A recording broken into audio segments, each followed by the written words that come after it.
Well, good evening, everybody.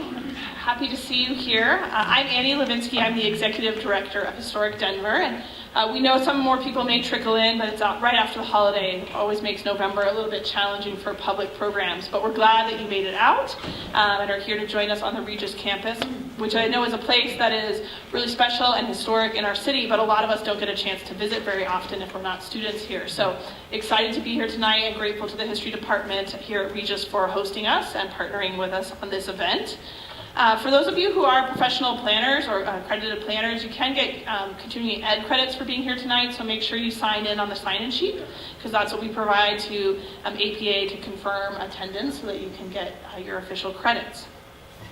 I do want to also thank our other program sponsors, Sopra Communities and Historic Denver's Action Fund. Our Action Fund is a special fund supported by donors, many who are just like you, who are interested in pushing preservation to the cutting edge and being catalysts for preservation action in our city. So if you're interested in supporting the fund, please chat with Sigri Strand, our development associate in the red shirt over there by the table, because that will help us offer this program and continue to offer it for free in the coming year. We plan to continue to do it every other month on usually the third Tuesday. This month was different, but usually the third Tuesday every other month. So we'll be back in January on the 16th, always in a different location, so you have a chance to visit different parts of the city. Today is Giving Tuesday, and while we're planning to celebrate Colorado Gives Day next week, I would encourage you to participate in some way. All the nonprofits in Denver and Colorado really appreciate your support. You can become a member tonight. We have membership brochures, and then you stay active on the things that we have going on. Or you can even just text the word historic to the number 56512. We have little cards that say that number over at the table, and it'll walk you through really quick and easy instructions. So it's really easy to join and a great way to support the fabric of our community that we all love and benefit from. I'm curious, how many of you here tonight are attending for the first time? One of our forums? Oh, good, about half. So thank you. We're glad that you found us and hope you'll continue to check in for these kinds of programs. And for those of you who are returning and have been with us before, you know that we started the RE Denver Forum series so that we could really have important dialogue about the issues that our city is facing and how those issues intersect with our built environment and the fabric of the community that we love. As a nonprofit organization, Historic Denver seeks to foster this kind of dialogue and advocates for preservation not just for history's sake, but because of the many benefits historic buildings offer to our community. And we could not talk about today's pressing issues and be at the cutting edge if we didn't talk about affordable housing and what preservation means through this important lens. Our speakers tonight will help us understand the current housing situation and help us understand how preservation, whether in the traditional sense or using housing definitions, can help us maintain and sustain and hopefully stay in the city that we all love. But we wouldn't be Historic Denver if we weren't looking at it through our historic lens, and there is evidence across the city of the past solutions to this same particular challenge. Whether it was the construction of the streetcar suburbs in the city's early decades, the expansion of the catalog homes and other small homes in the heady 1920s, the proliferation of multi-story apartment buildings in Capitol Hill in the 1950s and 1960s, or the more recent developments, finding places for people to live, places that offer infrastructure, community, and connection has always been part of Denver's story. The question we face now is, how do we do this at a time of really fast pace and intense growth? And how do we do it without losing the places that make living here great and the places that offer continuity and cultural connection? And the reality is, historic preservation and affordable housing already have a long and strong relationship, one that is now benefiting from more nuanced analysis and attention. For example, in 2016, a local group conducted a study of the relationship between affordability and historic designation at the local level in New York City. Obviously, the place we in America tend to think of as the most urban and the most dense. And it is also famous for its active preservation program. The study found that despite frequent criticism, the number of housing-burdened families in historic districts increased much less and more slowly than the number of burdened families in comparable surrounding areas. And the districts actually welcomed a higher number of subsidized units and maintained those subsidies longer than the areas outside the districts. The federal government has also recognized the connection between historic preservation and affordable housing for a long time, and the most common partner to the federal historic preservation rehabilitation tax credit is the affordable housing credit. In fact, over the last 2 decades, the federal credit has supported the creation of 500,000 units of housing across the country, 28% of which were designated as formally affordable. So if you're not already following the issue about tax credits at Congress and in the tax reform bills, I encourage you to check out the many resources there are on the web about the Federal Historic Preservation Tax Credit. The House proposal for tax reform eliminates it entirely. The Senate program waters it down slightly. So we'll be posting regular updates on the status of the credit on our Facebook page and in our newsletters. There's a lot of information there on how you can contact your legislators and ask them to maintain this tool that not only saves our historic buildings, but provides all these other benefits to our communities. And it's actually one of the few credits that very quickly pays for itself by putting buildings back into use and back on the tax rolls. Beyond designation and incentive programs, the number of historic and older buildings that provide informal, organic, affordable housing is even higher. And there are older single-family homes, some that are now divided into multifamily and rental units, former schools, factories, and churches that are converted into housing, and traditional apartment buildings, which first proliferated in Denver in the 1920s, and that offer comfortable, light-filled units that are embedded in well-connected neighborhoods, albeit without the trendy amenities that tend to drive up costs. So these are all great opportunities that we can preserve and hopefully help replicate. So our speakers tonight will help us understand the value of this kind of naturally occurring affordable housing and what we can do to protect it, as well as discuss how adaptive reuse and residential conversion remains a viable and exciting tool. We'll explore whether these strategies, which are often tagged as too expensive or the buildings too worn, have value, and determine whether that case actually compared to the cost of demolition and reconstruction, which is often favored and promoted through policy. So to first help us understand the current affordable housing situation and what preservation looks like from the housing lens is Laura Brudzynski. And Laura is currently the manager of housing policy and programs for Denver's Office of Economic Development. In this capacity, she oversees the agency's strategic planning efforts for affordable housing, manages staff administering a variety of housing programs funded through federal and local resources, and works to develop policies that promote inclusive communities in Denver. Prior to her time at the Office of Economic Development, Laura worked for Denver City Council as a legislative aide, coordinating housing policy research and development. Laura has a master's degree in public administration and urban and regional planning from the University of Colorado. So I'll turn it over to her. Thanks so much. I'm excited to be here and talk a little bit about affordability and probably learn some things from Sue as well as some of you about the historic preservation side. So I'm going to do probably a little bit of turning to be able to see the slides, so thanks for your patience. But I'm going to start by just setting a little bit of context, particularly about what we're talking about when we're talking about affordable housing, and a little bit of context about why we are thinking about preservation within this context. So thank you so much for that introduction, Annie. So the first, so just to set a little bit of context with what are some of the current conditions when we talk about affordability. I'm sure for many of you this is not surprising information, but I wanted to make sure we anchor ourselves in some similar information. So what you have on the screen in front of you is just a little bit of background on what the current status is as we see rising housing costs in the city of Denver. On the line at the bottom, we have the rise in median income in the city, which I will note is rising faster than the state and faster than the country, but is not growing at the same pace as our housing costs. So those lines you see above, rent, home prices for condos as well as for single family, have been skyrocketing over the last couple of years. And so while we have income growth, our housing prices have grown at a much faster pace, and that gap is getting bigger over time.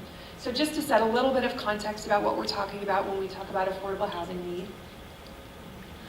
This is just a little bit of background on who's really affected by those housing challenges based on that growth in some median income, but really more so on housing costs.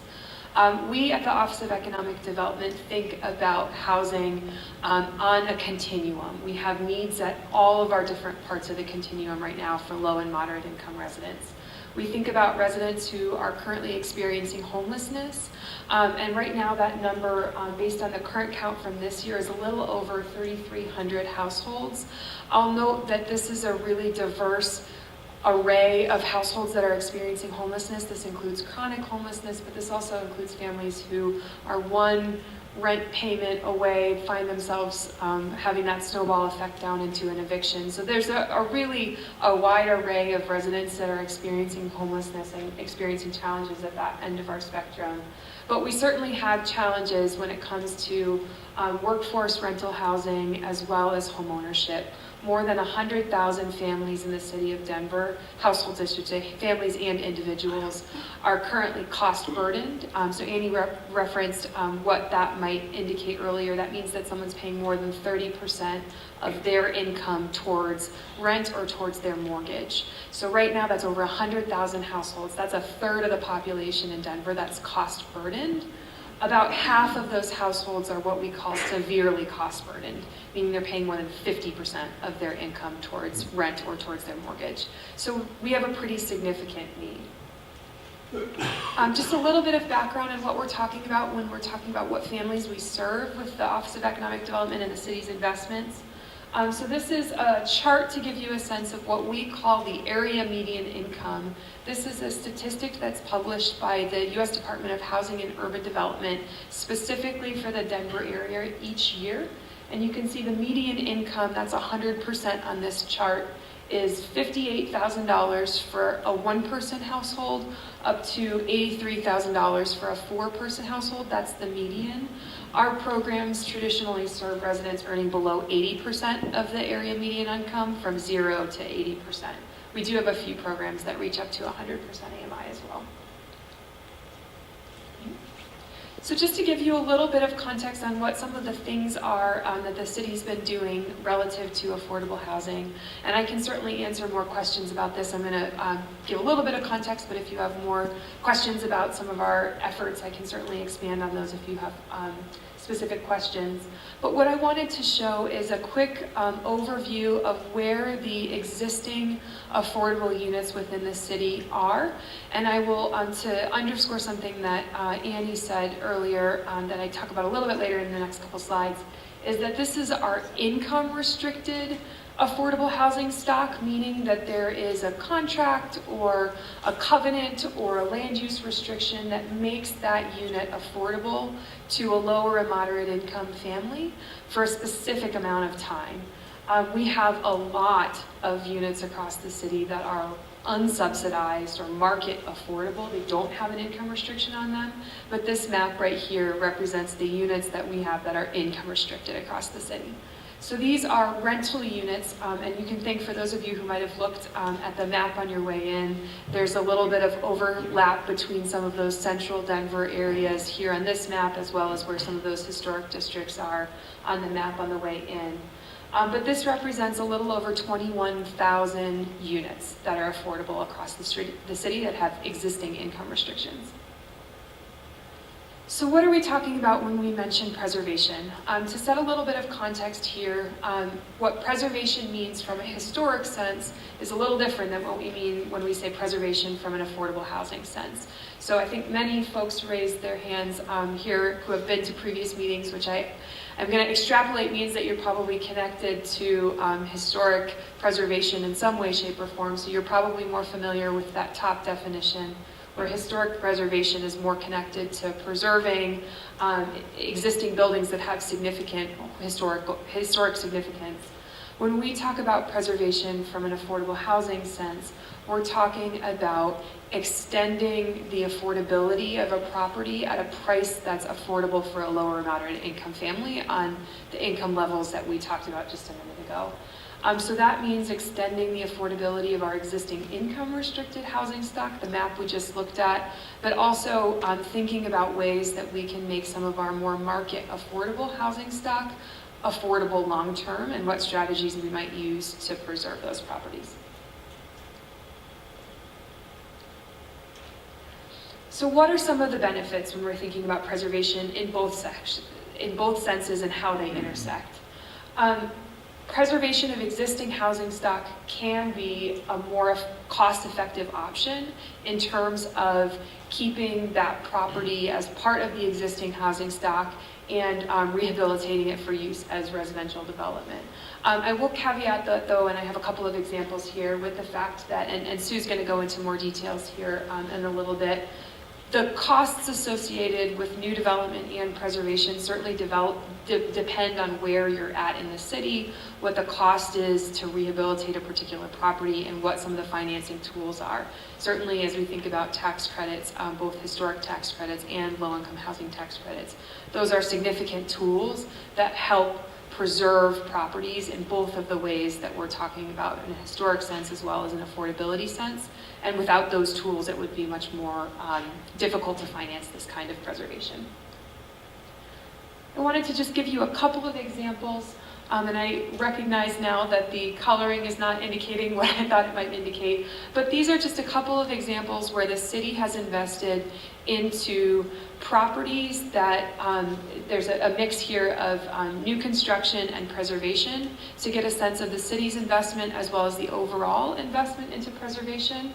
I will highlight for you what's not showing up here in color, the fact that the first line, that project on the left side, Kentucky Circle, that is a preservation project where an existing building had an extension of its affordability restrictions, as is the third down, Wise Harris Arms, Sloan's Affordable LLC right below that, and then all the way at the bottom, Tamman Hall.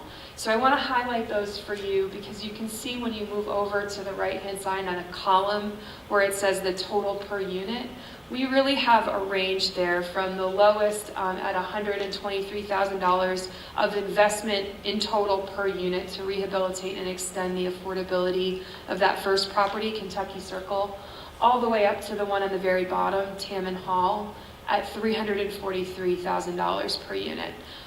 Both of those are preservation. Tamman Hall is an example of a property where there was extensive rehabilitation. It's a historic property. They used historic tax credits as well as low-income housing tax credits. And there's really a gut and a rehab of that particular building. So really, the point of this slide is to compare that to some of our new construction investments. And in some cases, preservation is less expensive, but we do see some instances where preservation, if there's really significant rehabilitation needs on a property, is sometimes more expensive than our new construction. So just to give a little bit of context there. Another reason why we think about preservation as important, and this is an especially important reason for us at the city, is we're thinking about the vulnerable, low and moderate income families that live in existing affordable housing throughout the city, is that existing residents live in existing properties, whether they're income restricted or not income restricted. The kinds of pressures that a strong market like what we're living in here today in Denver have on the housing prices that we saw just a couple slides ago put residents in those properties at risk of displacement. If the income restriction is not preserved, there's the opportunity that the owner of that particular property could decide to let the income restriction expire, and because market rents are much higher than what's affordable to the families that are being served by that development, they could put that property, for example, up for sale to someone who would charge higher market rate rents, or themselves charge higher market rate rents. So in a lot of ways, we're focused on preservation of our existing income restricted housing stock to keep residents who are currently in affordable options in those affordable options long term. We also think about this in terms of the unsubsidized and market affordable properties. In a lot of ways, the residents who live in unsubsidized units right now are at an increased risk if displacement pressures might affect the cost of the particular, for example, rental unit that they live in, because they don't have the same income restriction that has a specific date when it expires. It could be changed at any particular moment depending on the desire of the owner. So I wanted to just give a little bit of context about some of the thinking that we have been doing at the city around this idea of focusing on neighborhoods that are at risk of experiencing gentrification and therefore displacement. And this is a study that we conducted in OED, Office of Economic Development, a couple of years ago to understand some of the places where these pressures might exist. So a lot of the housing stock that you saw just a couple of slides ago exists in these purple neighborhoods that are areas that are vulnerable to gentrification and displacement. If folks have questions about what some of the factors are in this map, I'm happy to go into more detail if you have questions, but I'll move forward now. Yeah, please. Does that also relate to the areas of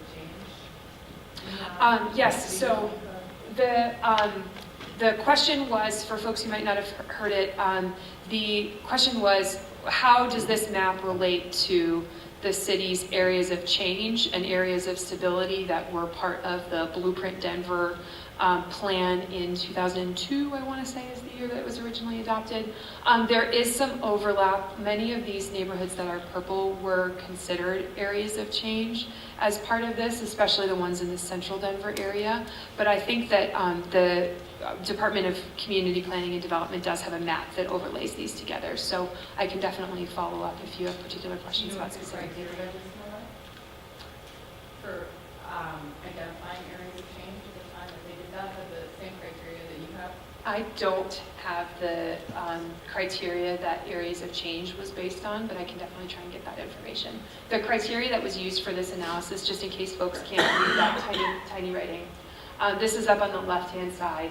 There's 3 criteria that make a particular neighborhood, and it's actually based on census tracts, which roll up into neighborhoods in case folks benefit from that. The tract is categorized as vulnerable if it meets at least 2 of the criteria as part of this analysis. If the median income of the census tract is lower than the city of Denver's average, the percentage of renter-occupied units is higher than Denver's, and the percentage of residents with less than a bachelor's degree is higher than the citywide average. So that a neighborhood is purple on this map if it meets at least 2 of those 3 criteria. And what I've included in the corner is the neighborhoods that meet 2 or 3 of the criteria, just so you can see which neighborhoods in the darkest purple on the right-hand side actually meet all 3 of those different criteria. Sue? Does the existence of a pink coffee shop qualify?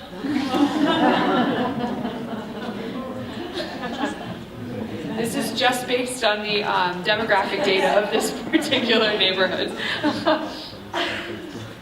So just another reason I think as we were sort of thinking about context for this presentation that we wanted to mention is that preservation of existing stock, income restricted or not, is also a contributing factor as we think about character of neighborhoods and preserving the existing stock, whether it has significant formal historic significance or informal historic significance in the neighborhood.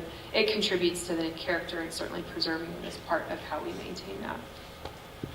I just wanted to mention a couple of things as it relates to the affordable housing side of preservation. We have a couple of different tools that exist at the city for preservation of affordable stock that certainly can be paired with preservation of historic housing stock.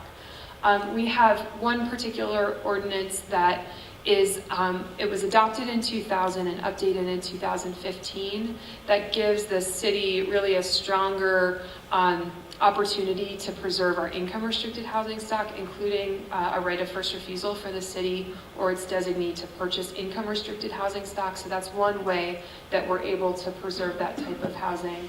And the second 2 on this list on the top, gap financing and direct rehabilitation financing, are really tools that can be used for both income restricted as well as market affordable unsubsidized housing stock to help preserve that property long term. So this is, as you can see, paired with tax credits a lot of times, but certainly can just be available for a building without tax credits that might be at a smaller scale, a 10, a 20, a 30 unit building that might not have the economies of scale that a tax credit project might need. But we also have a couple other things that we are exploring as it relates to preservation particularly, including some other financing tools as well as some opportunities to provide tax relief for owners of existing buildings to keep a property that's currently unsubsidized and affordable long-term at a price that's restricted for particular low and moderate income families. So with that, I will turn it over to Sue.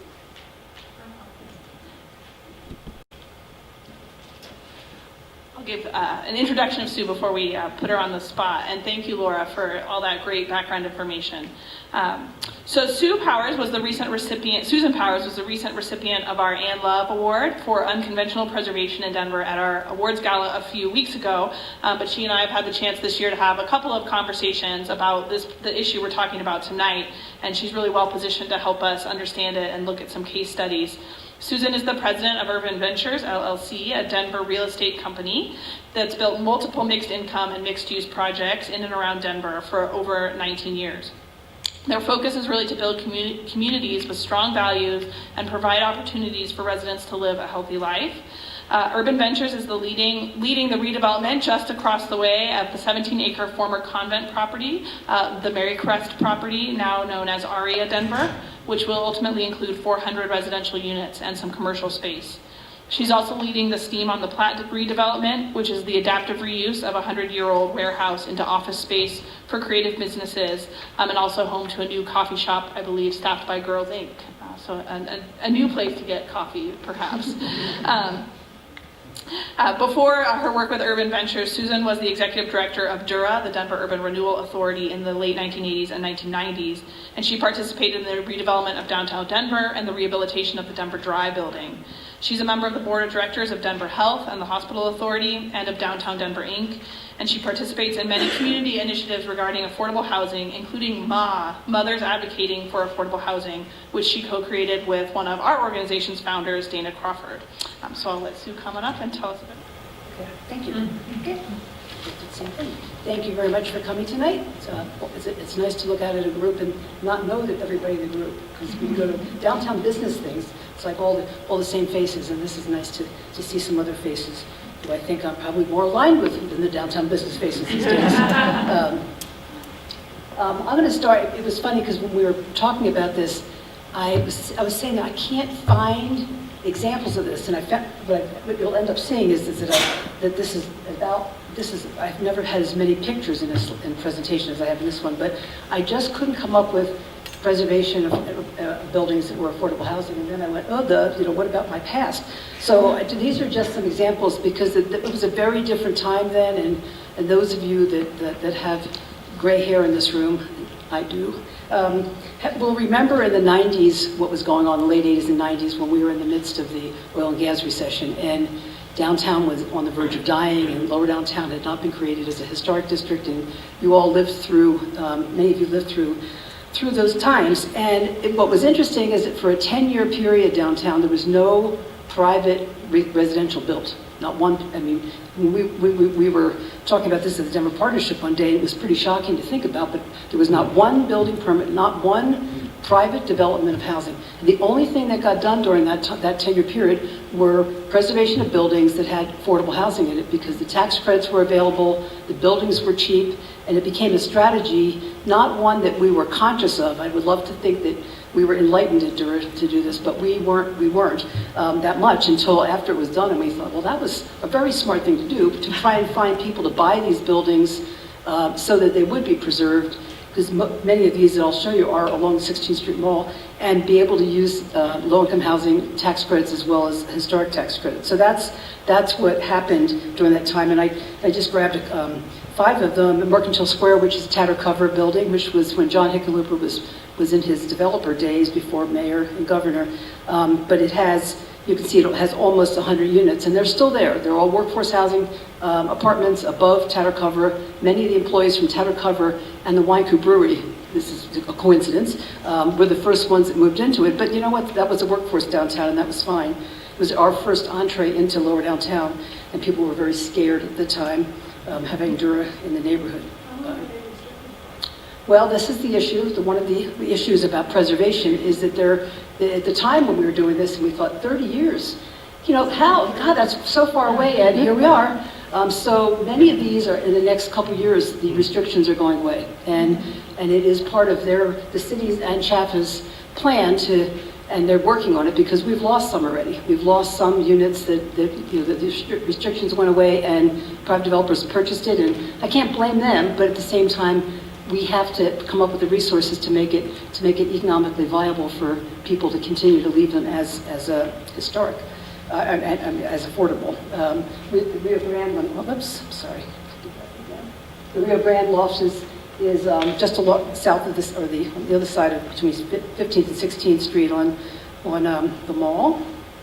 On the Boston Lofts, Bank Lofts, and you'll recognize all, these were all buildings that had a commercial past, there were banks that you know of, and then the Denver Dry Goods building, which has a combination of for sale condos in it, as well as 51 rental units that were done with tax credits and historic tax credits for the building.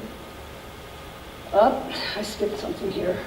And then, maybe that's it, the Boston Bank, right? The Boston and Bank Lofts are both on 17th Street, you know where those are. And they each have a sizable number, and they are staying in their affordability until that goes out. And I mean, part of the issue is that there's a magic secret, hopefully, list of when all these things expire, because that's not something you want to publish in the newspaper, because it's just hey, guess what? These are available. So the contact with the owners of that is all being done kind of quietly, I should say, but it's important that it gets done.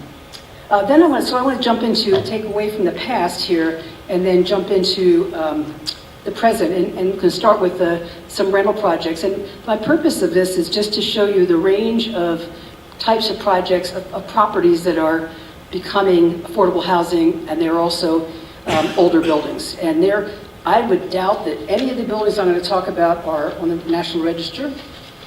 Probably not, including the two that I've been involved with for a variety of reasons, but it doesn't really matter because they were preserved. The Santa Fe 10 is a little building that the Urban Land Conservancy purchased, and it has 16 affordable units. It's right on Santa Fe Drive, so it's a great source of housing for artists in the neighborhood. The St. Anthony Hospital, when it was torn down, the one piece that stayed was this building that I wanted to develop myself for a lot, and I never pulled that off because we were in the middle of other projects. But this is a lovely building that will become 49 affordable units, is being done by Coble & Company, and I have no idea who Trailbreak Partners is. I don't know who that is, but the Cobles have been doing a lot of affordable housing around the city. Who is it? Doug Alenowitz. Oh, okay, that's right. Okay. So they've done, as far as I can tell, mostly new construction. But so this may be one of their first renovations. But it's a great building, has a lot of history. It was a convent, was nursing housing. It's an important building that they're preserving on the campus. And you can see under the development financing, if you can, is that it is, these projects are complex in order to make the economics work. This one has a combination of low-income housing tax credits. I don't think they're using historic tax credits. And they have a performance loan that you might be able to talk about more than I can from Denver's Office of Economic Development. And then this is part of a tax increment financing district that Urban Renewal Authority created. So they're getting funding from that. And all of those pieces are what make up for the cost of keeping the rent levels down. I mean, that's the theory here, is that you have to have the subsidies in order to get below market rate rents. So there's this construction is happening as we speak. The JODY apartments, I guess part of this conversation is that they're not all beautiful. That would be my preface to this slide. But they don't have to be all beautiful. I mean, they have to, all buildings that are part of the character of the neighborhood are not going to all be beautiful. And many of their replacements are less than beautiful. So this is a property that, again, the Urban Land Conservancy purchased at 10th Avenue in Sheridan, probably after the light rail station. Maybe it was before the light rail station opened there, but a great location for family housing, and it has tax credits involved with this one as well. And these are they have some that are down to the 30% area median income. So when you were saying the income levels, that piece of paper, which I wish I would carry around with me because I can never remember it. But at 30% AMI, what is a single person? 16,000. So that's $8 an hour. that someone's here. So this is basically someone who's making minimum wage, can afford to live in this complex. A beautiful building that is completed, that was developed by Mercy Housing at 13th and Grant, was started in 2009. The other part of this conversation is how long it takes to get these things done, and because they're complicated. But this one was specifically focused on people who are at risk of becoming homelessness because of mental health issues and other issues, or they're already chronically homeless. So it's a beautiful building that has 66 units in it, and again, they are 30% of the area median income. So most of these, other than projects that the Coalition for the Homeless have developed, and I don't believe any of theirs are renovations, as I think about it, these are all people that are working. They're working in the service industry, and if they get a job that's at $8 an hour and they can afford to live here, then they are not living on the street, and that's good for them and for the community. And now I want to just go through, and I'll talk more about these projects myself, but those are the projects that are all rental. And what I was really trying to do is to find more that were for sale. I'm still struggling to do that. So that means that I'm going to talk about my own. But I know that they're out there. But it was interesting that it's harder to find them, because I think people love to move into buildings that have a story, and so at least that's been our experience. So I would love to think about that there are more examples of this. Fireclay Lofts is a 166 unit development, which included a warehouse, and I'll show you after if you haven't been up there. We started this project in 1999, and this is before it was Rhino, and we were surrounded by industry. This is a former brick making company called Fireclay Bricks, and if you're driving down 18th, I guess it is, and you look up at Champa, the side of that building, there's a building there that says Fireclay Lofts, so that was their corporate offices. We couldn't figure out why they were there. This building property had been shut down for about 35 years. And the part of it that we tried to renovate, we tried to protect, it collapsed on us in the midst of it, was where the bricks were actually made. But we were able to save the one warehouse building. We negotiated with the city. This was, and David will remember this, but this was one of the first negotiations that came through a rezoning. That was a Debbie Ortega special. After the Platte Valley was negotiated, Debbie became one of the leading people on the city council in her prior city council time, who, when a developer would walk in and ask for rezoning, she'd say, "What am I getting?" And that was almost in those words. And so we wanted to do affordable housing. It was kind of part of our value system. We had no idea what was going to happen in that neighborhood. And we ended up agreeing to do 20% of the units as affordable. And it ended up working out fine for us.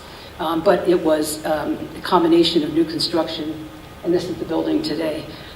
This is the warehouse building, has 30 units in it, and behind it, or to the north, is the first phase, and then there are two other phases that go down to 31st that all looked different.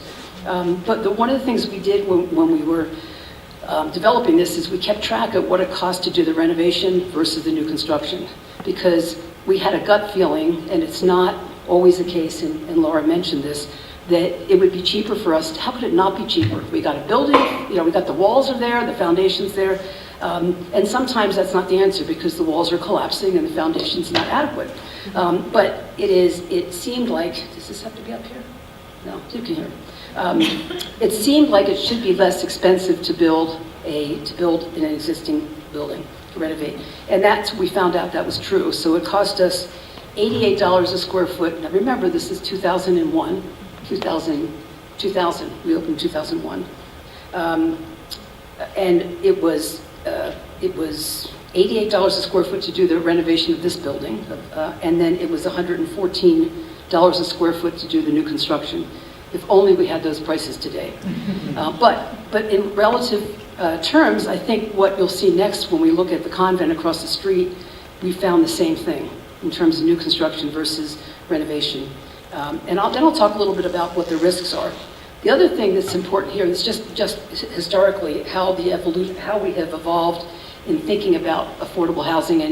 deed restrictions and all. Look at, these were, deed restrictions were put on before we didn't have an inclusionary housing ordinance. There was no guidance to how to do this. And it was Steve Gordon, who some of you might know, was negotiating this with us, and we were saying, what are we doing here? How do we know how long the restriction should be? How are we going to know if anybody's going to want to live in this neighborhood? There's a sausage factory down the street, which, we miss now, and there's this over here, we miss them now. But, so we ended up with only 5-year restrictions on this, on many of those units, which was crazy. But at the time, it seemed like we were testing the market.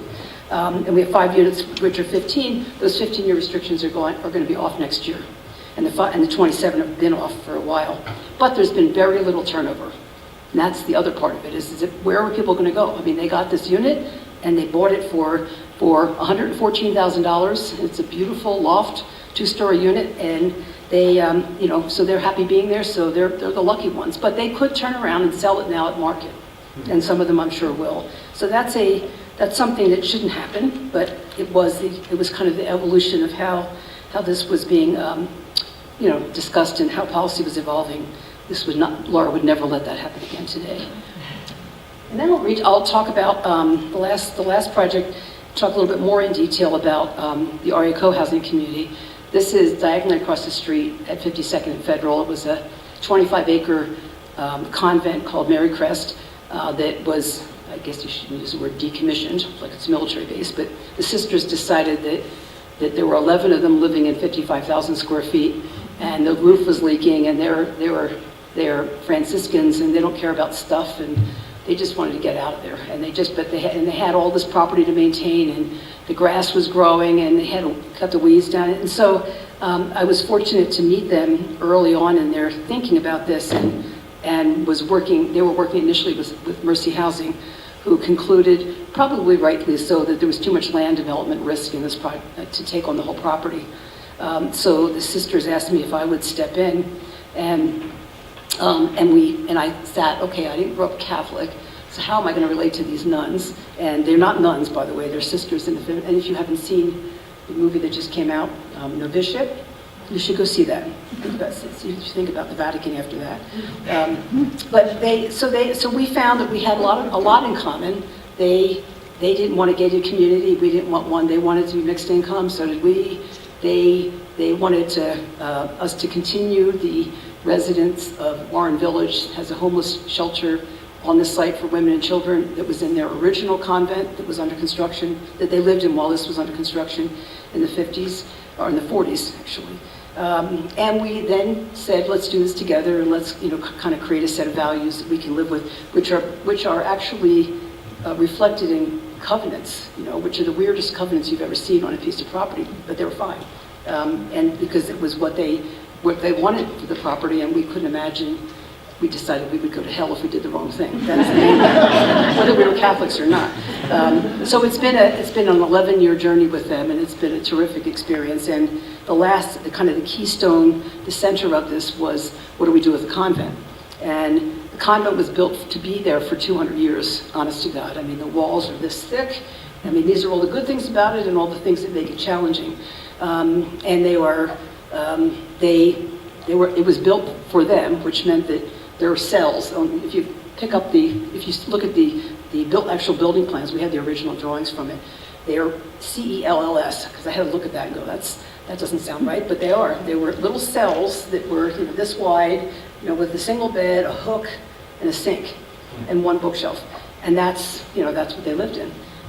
And we had to kind of gut the whole inside of the building, because none of the building systems, electrical, mechanical, nothing met code. There was no fire sprinkling system in it, and of course they lived there and it was fine, but it would not meet any current code. So we had a hard time figuring out how to make the numbers work on this for years. At one point, actually, Regis was going to purchase it or lease it for office space, and they concluded that the renovations would be too expensive, so they walked away. And there was a time that we probably shouldn't admit that there was a site plan that showed it being torn down, and we had lots of fights within our partnership because about what we do with this, because we couldn't leave it vacant, because we couldn't develop buildings around it without telling people what's going to happen to it, because it was sitting there as this vacant building, as pretty as it was.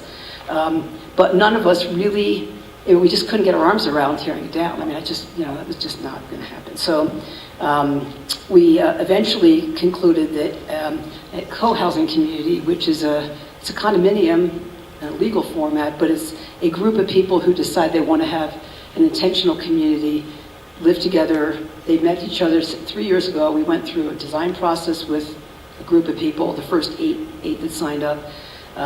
Then we had enough to get a construction loan, after we had pre-sales of about 15.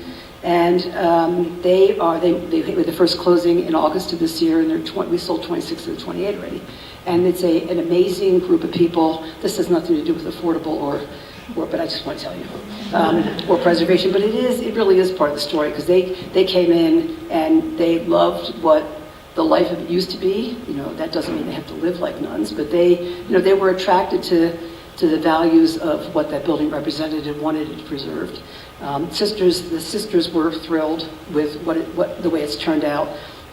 It's a very democratic community, so it's not for everyone. Everything is done by consensus. I mean, they cook meals together. Everybody has their own units, and they're from 600 square feet up to 1,500 square feet, and then there's 2,000 square feet of community space. So there's a kitchen, a big kitchen, community area. They have cook teams, and we have a couple foodies that moved in, and they're in heaven. And everybody steps in for their night, and they cook a meal, and they all have meals together, and and we have the other principles. We want it to be intergenerational, because I think this is a really interesting model for people to age in place. But a lot of people who are interested in aging in place don't want to be around a lot for the people who are aging in place.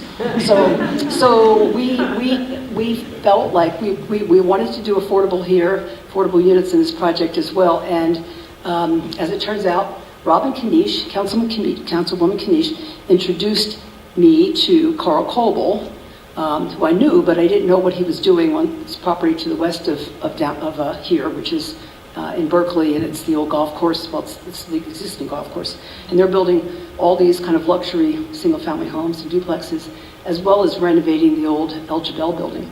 And they had a requirement to do 8 affordable units, and somehow they couldn't get their arms around doing that on the golf course. So we did and cover your ears, because I don't need to criticize the city, but Carl and I made our deal in about 15 minutes. It took us a year and a half to get through the city.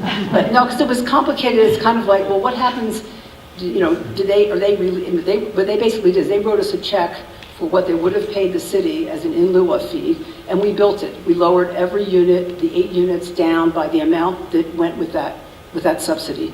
And then we were able to get people in there that would otherwise not have been able to make it work. Now, what the city had to do was to find out all the reasons that this could blow up, and then we had to figure out ways to cover that. So I understand it. It was just, what do you say, David?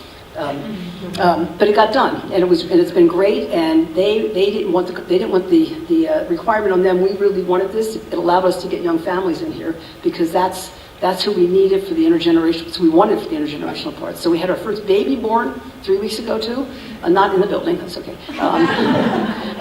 And we have 3 young families now. So we have a couple with twin 9-year-olds and a single mom with a 6-year-old, and a couple of other single people and they are so we have 25-year-olds living in there with we don't have an age test, but I would bet some of them are in their late 70s at least.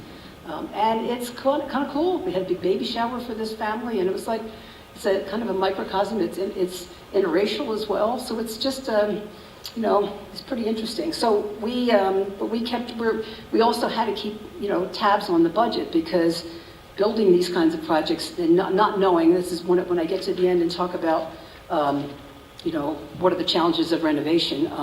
It's all the unknowns.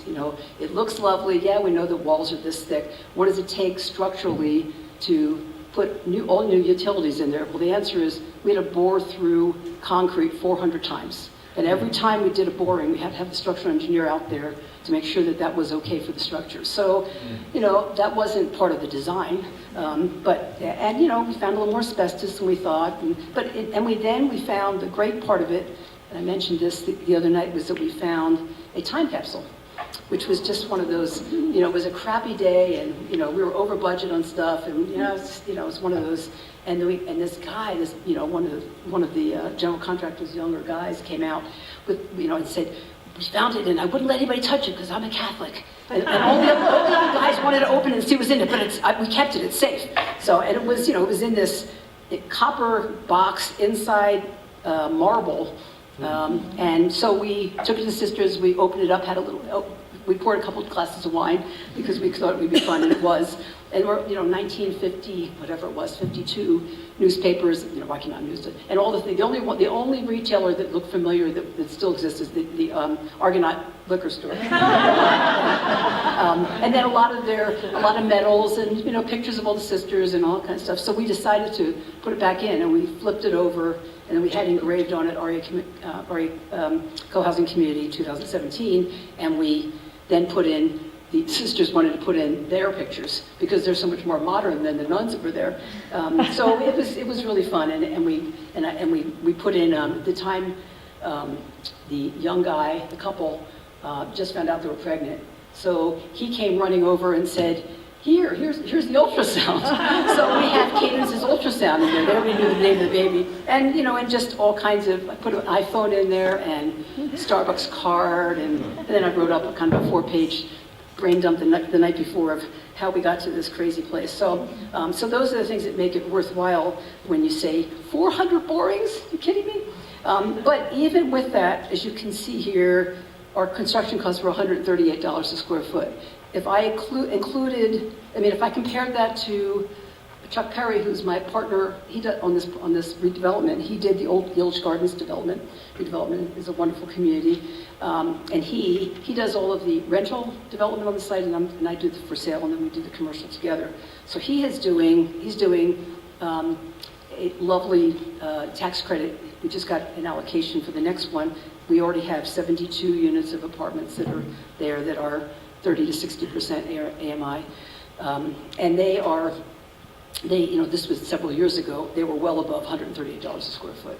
And I know that when he does it now, they're out to bid now, it'll be well above this. So that was just the message of kind of what it costs, and we shouldn't get hung up on it being impossible to do, to preserve these buildings and give them the next life. On the top, on the left, the sisters built a long wing that they were supposed to put 2 more floors on to match the height of the building, and they never got around to doing it. So the reason we didn't use tax credits is that we didn't think we could get this through, and we may have been able to, I don't know, because we really changed the character of the building. But on the same token, we saved the most important part of the building. But there was this wing that was fairly ugly, and we needed it for parking, so we didn't do that. So we have 8 units that are in there. They are at 80% of the area median income, as I mentioned, and they have a 15-year restriction on them, and that's going to go by really quickly. So I think one of our challenges in this community is to figure out how we do perpetual, whatever you call it, continuous, what's that? In perpetuity, thank you. That we do that, because the way you do that is you create land trusts, and somebody owns the land under it, and it's forever has to be. That's one way, and it's maybe not the only way, but the time passes, and where we are today in our affordable housing challenges compared to where we were 30 years ago when we were working on these Adura, and we thought we didn't really have as many problems then, but surely in 30 years they'd all go away. They were, so, and it just doesn't happen. So what I would just summarize here is under challenges is that are really all of the surprises. And I think the challenges in renovation tied to affordability are, again, this issue of how long can you keep it that way. I have no doubt that the people that are moving into the affordable units at AREA Co-Housing will be there for a long time. Because these are, they bought the 1-bedroom units for $169,000 and the 2-bedroom for $218,000. And that, they're never going to, 5 years from now, they're never going to be able to find something like that again. So, and they fall into the lifestyle of living there as well. And then I think the benefits, which have been pointed out time and time again, are really context and and respecting the future, and that is something that sells. I mean, people say, well, so why, if you do this, as versus as a rental, I think this is an untapped market, because I do think that there are plenty of people who are looking at what's available today. The condos that will come on the market, and there aren't that many, but the condos that are in high-rise buildings, and they're fine. But people love older buildings. Not everybody, but enough to support the market to try and keep doing them. And it's just hard to find them, which is a good thing. It's a good statement about Denver, because so many buildings have been preserved already. So it's when people come to Denver and they go, oh my God, you have all these. And I said, well, and you go to Pittsburgh and you see, God, block after block of great buildings. That meant their economy wasn't as strong as ours was, or they didn't do what Denver did years ago and create historic districts and take on fairly controversial issues at the time, which are no different than the issues today. They're different time, but similar kinds of issues. But I don't think that there's enough on the market now for sale, and I do think people are attracted to it. The one thing we have found that is much more difficult than we expected is FHA. When we do the affordable units, we have gone through FHA pre-approval on every project we've ever built, and this, as a gut rehab, they wouldn't allow us to apply for FHA until we got the CO, which is crazy, because that means that the people who are wanting to move into it have to wait now for their approval process, and it makes no sense. But there haven't been any FHA reviews in a decade here, so we're working through that issue. But it's unfortunate, because they should be part of helping with the solution here, not hindering it. So that's enough.